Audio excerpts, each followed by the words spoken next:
সকালবেলা একটু চা খাইলে ভালোই লাগে। গরম গরম চা খাইলে ভালো লাগে। কি করো? চা খাই। একটু চা খেতে ইচ্ছে করে, কিন্তু মা বাবার ধারে বললে তো বকা খাবো না।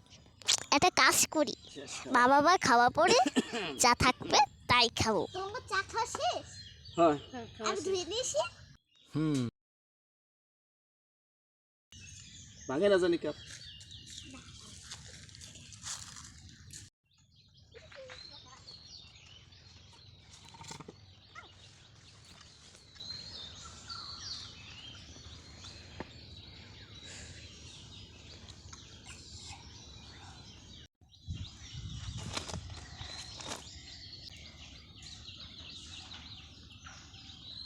কি করলি?